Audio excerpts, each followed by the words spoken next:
Les États-Unis sont la puissance économique la plus florissante au monde, et ce statut perdure depuis près d'un siècle. Mais comment ont-ils atteint un tel niveau de prospérité? Les explications sont nombreuses, mais concentrons-nous sur les facteurs les plus déterminants. Le premier facteur clé est que les États-Unis favorisent le libre marché plutôt qu'une économie fortement contrôlée par le gouvernement.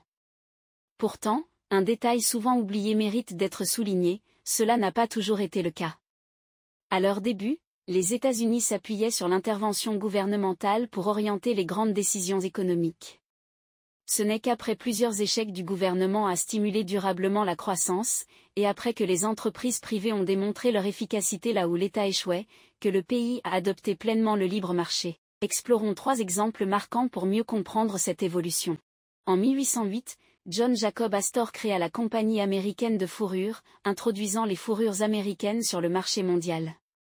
À l'époque, les Européens raffolaient des chapeaux en peau de castor pour leur chaleur et leur durabilité exceptionnelle, et Astor sut parfaitement répondre à cette demande. Cependant, plutôt que de laisser des entrepreneurs compétents comme Astor développer ce commerce, le gouvernement décida de s'impliquer directement. Il subventionna alors une entreprise publique de fourrure, confiée à un fonctionnaire, Thomas Mike Kenny. Avec le soutien financier du gouvernement fédéral, Mike Kenny semblait avoir tous les atouts pour surpasser Astor. Pourtant, la réalité fut tout autre. Tandis qu'Astor employait des centaines de personnes et générait des profits substantiels, l'entreprise publique accumulait des pertes année après année. Finalement, en 1822, le Congrès finit par reconnaître l'échec de cette intervention et mit un terme aux subventions accordées à Mike Kenny et son entreprise.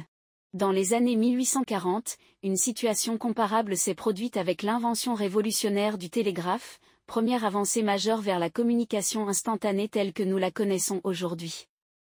Conçu par Samuel Morse, cet appareil permettait de transmettre des messages sous forme de sons codés en points et tirets, représentant les lettres de l'alphabet. Bien que brillant inventeur, Morse, davantage idéaliste qu'homme d'affaires, accepta que le gouvernement prenne en charge la propriété et l'exploitation du télégraphe dans un but d'intérêt public.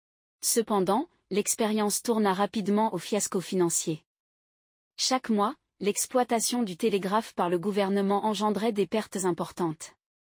En 1845, les dépenses liées au télégraphe surpassaient parfois les revenus dans un rapport de 6 à 1, voire 10 à 1, illustrant l'incapacité de l'État à gérer efficacement cette technologie émergente.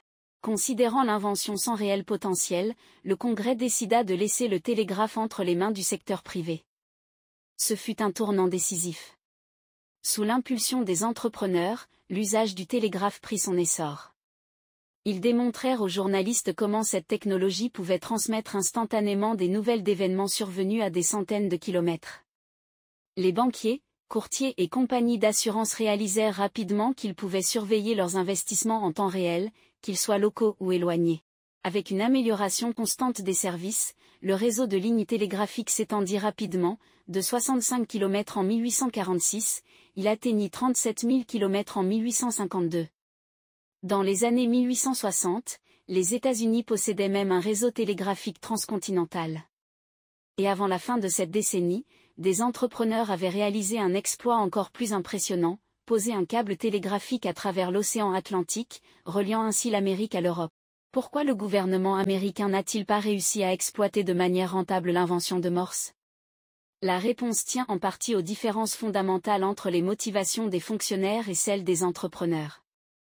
Lorsque le télégraphe était sous gestion publique, les responsables à Washington ne retiraient aucun bénéfice personnel des messages transmis, et les pertes financières étaient couvertes par l'argent des contribuables, non par le leur. Cela les rendait peu enclins à améliorer le service, à attirer de nouveaux clients ou à étendre le réseau à davantage de villes.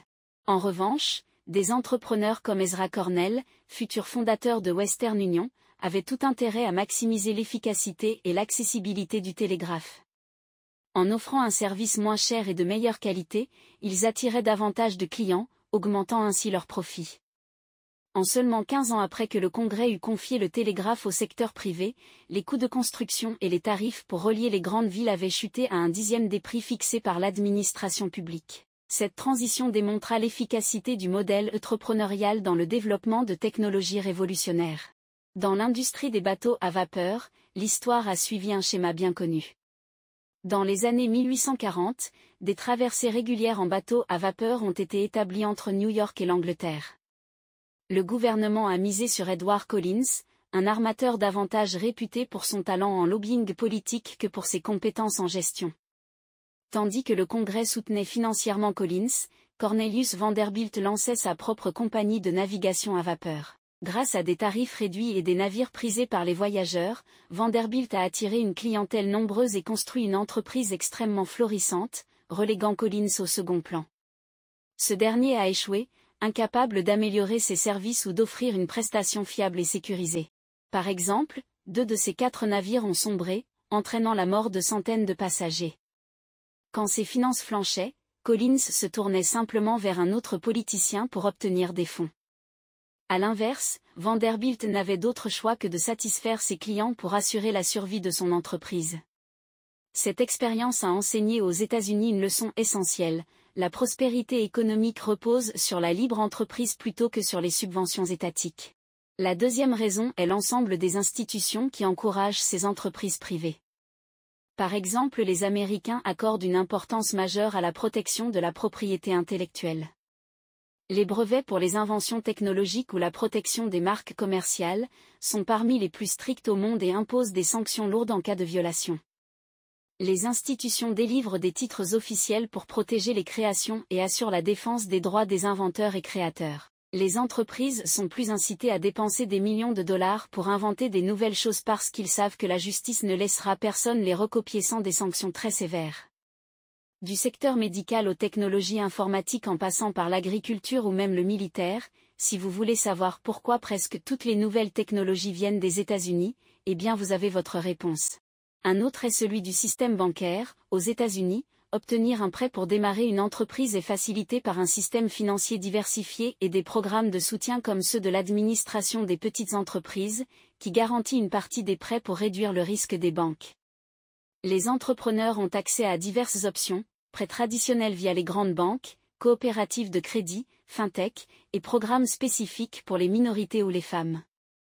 Un business plan solide, un bon score de crédit, et des garanties sont généralement requis. Bien que le processus puisse être long et bureaucratique, notamment pour les prêts SBA, l'environnement entrepreneurial dynamique et le large éventail de solutions alternatives, comme les investisseurs privés ou le crowdfunding, font des États-Unis une destination de choix pour financer une start-up.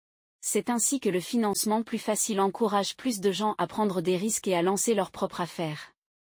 Si vous savez l'importance du financement des entreprises pour l'économie, alors vous ne serez surpris de la domination des corporations américaines dans le monde. Maintenant parlons du marché du travail. Aux États-Unis, le marché du travail est l'un des plus flexibles au monde grâce à une réglementation minimale et une forte liberté contractuelle. Les employeurs peuvent embaucher et licencier relativement facilement, sans avoir à respecter des procédures complexes ou coûteuses, ce qui leur permet de s'adapter rapidement aux fluctuations économiques. Les contrats à durée indéterminée sont peu réglementés, et les licenciements sans cause spécifique sont courants dans de nombreux États. En contrepartie, les protections sociales pour les employés sont limitées, avec un accès restreint aux allocations chômage et peu d'obligations légales en matière de préavis ou d'indemnité de licenciement. Ce modèle favorise une forte création d'emplois et une grande mobilité professionnelle, mais peut exposer les travailleurs à une précarité accrue en cas de perte d'emploi. En d'autres mots, ce système est bon pour les chiffres économiques dans leur ensemble mais pas autant pour une bonne partie des travailleurs. Et pour couronner le tout, la troisième raison est celui des ressources naturelles. L'État des États-Unis est riche en ressources naturelles, notamment en pétrole, gaz naturel, charbon, minerais, comme le cuivre et l'or, terres agricoles et eau douce. Ces ressources ont joué un rôle fondamental dans le développement de l'économie américaine, qui est la plus grande et la plus diversifiée du monde. Les vastes réserves d'énergie fossile ont permis au pays de devenir un leader mondial dans la production et la consommation d'énergie, alimentant une industrie de transformation et des infrastructures de transport et de fabrication de classe mondiale.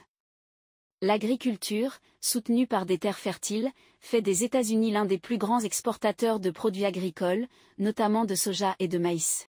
En outre, l'abondance de ressources minérales et la capacité à les exploiter ont soutenu des industries comme l'aérospatiale, l'automobile et la technologie, renforçant ainsi l'économie américaine qui repose non seulement sur ses ressources naturelles, mais aussi sur l'innovation, la consommation et le commerce international. Cette combinaison a permis aux États-Unis de rester un acteur économique dominant au niveau mondial. Et tout ce qu'on a vu avant aurait eu moins d'impact sans cette bénédiction de la nature. En conclusion, les États-Unis sont si riches à cause du libre marché et toutes les institutions qui le rendent possible et encouragent les acteurs du marché à prendre des risques et à travailler plus, mais il est aussi important de reconnaître l'avantage d'avoir un si vaste territoire riche en ressources naturelles. Avant de finir cet épisode, je veux que vous sachiez que j'ai volontairement décidé de ne pas parler de la partie de l'histoire américaine que nous connaissons tous et qui est moralement discutable pour se concentrer sur la partie que les autres pays pourraient adopter pour stimuler leur économie. N'oubliez pas de laisser un pouce bleu sur cette vidéo si elle vous a inspiré et de vous abonner si vous aimez ce genre d'histoire et moi je vous dis à très bientôt.